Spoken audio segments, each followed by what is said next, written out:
కరీంనగర్ జిల్లా మల్కాపూర్ గ్రామంలో విషాదం చోటు చేసుకుంది. చింతల రాజయ్య అనే చిట్ ఫండ్స్ బ్రాంచ్ ఏజెంట్ ఉరివేసుకుని ఆత్మహత్య చేసుకున్నాడు. అక్షర చిట్ ఫండ్ లో రాంపూర్ బ్రాంచ్ ఏజెంట్ గా పనిచేస్తున్న రాజయ్య కొంతమంది దగ్గర చిట్టీలు వేయడంతో పాటు తన సొంతంగా చిట్టీలు డిపాజిట్లు చేశాడు. అయితే అక్షర చిట్ ఫండ్ సంస్థ కొద్ది రోజులుగా చిట్ సభ్యులకు డబ్బులు చెల్లించకుండా కార్యకలాపాలను నిలిపివేసింది. దీంతో ఫైనాన్షియల్ గా దెబ్బతినడంతో పాటు తన ద్వారా చిట్టీలు వేసిన కస్టమర్ల నుండి ఒత్తిడి ఎక్కువై రాజయ్య ఉరివేసుకుని ఆత్మహత్య చేసుకున్నట్లు పోలీసులకు ఫిర్యాదు మృతుని బంధువులు చేశారు.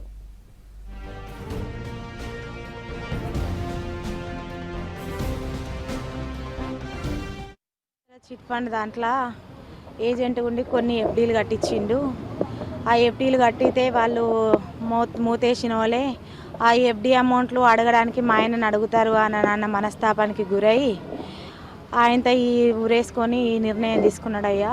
ఇద్దరు నాకు చిన్న పిల్లలు. అక్షర ప్రాబ్లంతో ఆయన మనస్తాపానికి గురై నేను కూడా నా అమౌంట్ కూడా మేలు వచ్చేది ఉంది. నాకు కొంత అప్పులైనాయి. అప్పులైతే ఇన్ టైంలో అమౌంట్ వస్తే ఆ అమౌంట్తో అప్పులు జరుపుకుందాం అనుకున్నాం.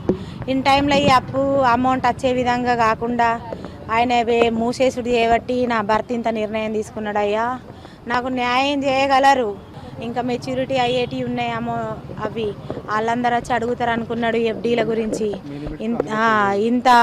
ఇంత నిర్ణయం తీసుకున్నాడు అయ్యా.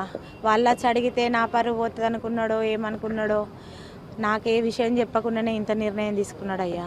ఈ చింతల రాజయ్య గారు మరి మంది దగ్గర వేయించి ఆ చిట్టి మొత్తం కూడా కొలాప్స్ అయిపోయిందట. గవర్నమెంట్ మొత్తం కూడా సిల్ చేసేసింది వాళ్ళ భూములు కూడా. మరి ఆ సిల్ చేయడంతో ఈ ఎవరైతే చిట్టి చింతల రాజయ్య దగ్గర వేసిండ్రో చింతల రాజయ్యను మన వెయిట్ చేసుకుంటూ ఏమయ్యా మరి చిట్టీలు వేయించినా మా పైసల సంగతి ఏంది, మా కథ ఏంది అంటే లేదు ఇట్లా అక్షర చిట్ ఫండ్ వేసినట్ట. చిట్టి ఫండ్ తోటి మాకు సంబంధం లేదు, మాకు డబ్బులు కట్టాలి, నువ్వు మేము నిన్ను చూసేసినాం కానీ చిట్ ఫండ్ తోటి మాకు సంబంధం లేని చెప్పి ఆయన మీద ఒత్తిడి తేవడంతో అయ్యో నేను కూడా 5 లక్షల రూపాయలు డిపాజిట్ చేసిన, ఈ పైసల సంగతి ఏందని పోయి అడిగితే కూడా స్పందన లేదు. ఆ 5 లక్షలు పోయినాయి, ఈ పైసలు పోయినాయి అని చెప్పించి మనోధైర్యం కోల్పోయి ఆయన భార్యకి ఏం చెప్పాలనో పిల్లల్ని ఎట్లా పోషించాలనో అర్థం కాని పరిస్థితి లోపల ఒక ఇంటెన్క చెట్టుకు ఊరేసుకొని చనిపోవడం జరిగింది. ఆయన అక్షర చిట్ ఫండ్లో ఏజెంట్గా చేసి ఆయన కూడా కొన్ని సొంత డబ్బులు పొదుపు చేసుకోవడానికి ఫిక్స్డ్ డిపాజిట్ చేసిండు. ఆ ఏజెంట్ చిట్టి లేపించిండు, డిపాజిట్ చేయించిండు. ఆ డిపాజిట్ డబ్బులు అడుగు వాళ్ళు ఎవరైతే కస్టమర్లు ఉన్నారో వాళ్ళు వచ్చి ఈయన అడుగుడు. ఈ అక్షర చిట్ ఫండ్ మేనేజ్మెంట్ మొత్తం అండర్ గ్రౌండ్. ఇప్పుడు ఎవరు లేరు, పేరాల శ్రీనివాసరావు లేడు, పేరాల శ్రీవిద్య లేరు, ఫోన్ నెంబర్ లేదు, ఏం లేదు. వాళ్ళు ఎక్కడ ఉంటున్నారో తెలుస్తలేదు. వాళ్ళు దేశరాజపల్లె భూమి కూడా సీజ్ చేసింది గవర్నమెంట్. ఈ పెద్ద మనిషి ఏంటంటే అక్షర మన చిట్ ఫండ్లో ఉన్న డబ్బులు కస్టమర్లు అడిగే వరకు ఆయన బాధ భరించలేక ఆయన డబ్బులు రాక ఉరిపెట్టుకొని చచ్చిపోయాడు. చనిపోయిన రాజయ్యకు న్యాయం తక్షణమే జరగాలి.